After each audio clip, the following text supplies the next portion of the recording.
시청자 여러분 안녕하십니까? 4월 20일 첫 소식입니다.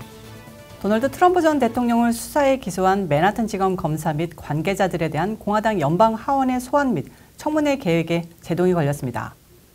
연방 제2순회 항소법원은 마크 포메란츠 전 뉴욕 맨하탄지검 검사의 하원 법사위 소환을 일단 중지시켰습니다. 앞서 공화당이 주도하는 하원 법사위는 트럼프 전 대통령 기소 직후 수사를 담당했던 포메란츠 전 검사에게 소환을 통보했는데요. 이에 대해 당사자인 포메란츠 전 검사뿐 아니라 기소를 진두지휘한 엘빈 브레고 맨하탄지검 검사장도 이의를 제기한 바 있습니다. 이들은 트럼프 전 대통령에 대한 기소의 문제점을 부각한다는 목적의 청문회가 검찰을 겁박할 정치적 목적이라고 주장했는데요. 항소법원이 이를 일부 인정한 겁니다. 항소법원은 청문회를 개최하기 전에 포메란츠 전 검사가 소환될 경우 증인 선서를 해야 하는지 여부부터 따져봐야 한다는 입장을 전하며 소환 집행금지 신청을 한 검찰 측에 21일까지 준비서면 제출을 명령했습니다. 이에 따라 당초 20일 열릴 예정이었던 법사위 청문회도 최소 다음 주 이후로 미뤄지게 됐습니다. 한편 항소법원과 달리 트럼프 전 대통령이 임명한 뉴욕 남부 연방법원의 메리 비스코칠 판사는 검찰 측의 소환 집행금지 신청에 대해 청문회는 입법부의 권한이라며 기각한 바 있습니다. 공화당 하원은 트랜스젠더 학생 선수의 스포츠 경기 참가를 금지하는 법안을 통과시켰습니다. 플로리다의 그레그 스투브 하원의원이 작성한 이 법안은 타이틀 9을 수정해 성별이 남성인 사람이 여성이 참여하는 스포츠에 참여하는 것을 금지하는 겁니다. 이 법안에 모든 공화당원은 찬성, 민주당원은 모두 반대표를 던져 219대 203표로 통과됐습니다. 미시간의 맥클레인 하원의원은 라커룸의 새로운 규범, 생물학적 남성에게 소녀들이 옷을 갈아입고 노출해야 한다. 우리가 소녀들에게 이런 식으로 노출시킨다는 것은 믿기지 않고 역겹다라며 법안 통과에 지지를 표했습니다.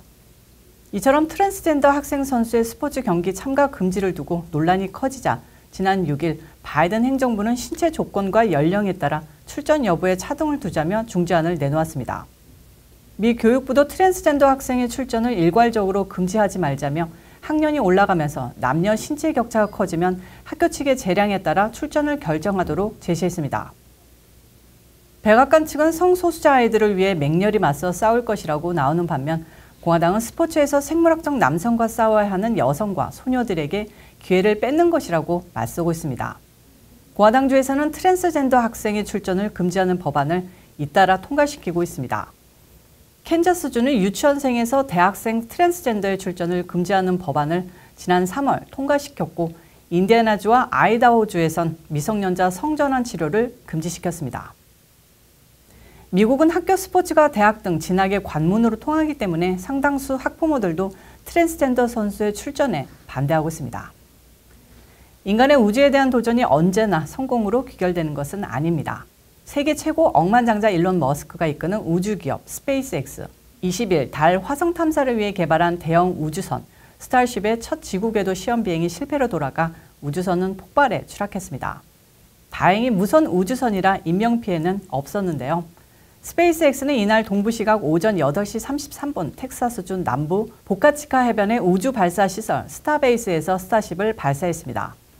그러나 스타쉽은 이륙한 뒤 약 4분 만에 고도 32km 상공에서 비행 중 빙글빙글 돌다가 폭발했습니다. 계획대로라면 3분가량 지났을 때 전체 2단 발사체의 아래 부분인 슈퍼 헤비 로켓이 분리되고 우주선 스타쉽이 궤도 비행을 시작했어야 했지만 원인을 알 수 없는 이유로 성공하지 못한 겁니다. 회사 측은 스타쉽이 단계적인 분리 전에 예정이 없던 빠른 해체를 경험했다며 데이터를 계속 검토해 다음 시험 비행을 준비하겠다고 밝혔습니다. 당초 이날 발사 시각은 오전 8시 28분으로 예정됐지만 카운트다운 약 40초를 남겨두고 일부 문제가 발생해 이를 정비한 뒤 예정보다 5분가량 지나 발사가 이뤄졌는데요. 폭발이 이와 관련됐는지는 아직까지 알려지지 않았습니다. 스페이스 X의 발사 중계팀은 33개 랩터 엔진 중 3개가 꺼진 것으로 보인다고 말해 로켓 엔진에 문제가 있었을 가능성을 시사했습니다. 궤도 비행이 실패하긴 했지만 스페이스 X 중계팀은 스타쉽이 처음으로 이륙에 성공했다는 데 자축했습니다. 빌 넬슨 나사 국장 역시 스타쉽의 첫 합체 비행 테스트를 축하한다고 격려했습니다. 그는 큰 위험에는 큰 보상이 따르기 때문에 역사상 모든 위대한 업적은 어느 정도의 계산된 위험이 따르며 다음 비행 테스트를 고대한다고 전했습니다. 일론 머스크는 오늘 실패에 대해 담담한 반응을 보였는데요. 머스크는 시험 비행 실패 후 트위터에 스페이스 X팀의 흥미로운 시험 비행 발사를 축하하고 다음 테스트를 위해 많이 배웠다고 썼습니다. 스타쉽은 스페이스 X가 달과 화성에 사람과 화물을 보낸다는 목표로 개발해온 우주선으로 길이가 50m, 직경은 9m에 달합니다. 일론 머스크의 마지막 꿈은 화성에 인간을 보내는 것인데요. 스타쉽은 이런 머스크의 꿈을 실현시키기 위한 도전 중 중요한 한 부분으로 평가받습니다. 자신을 닮은 친구를 살해하고 그 인생까지 훔치려 했던 여성이 21년형의 중형을 선고받았습니다.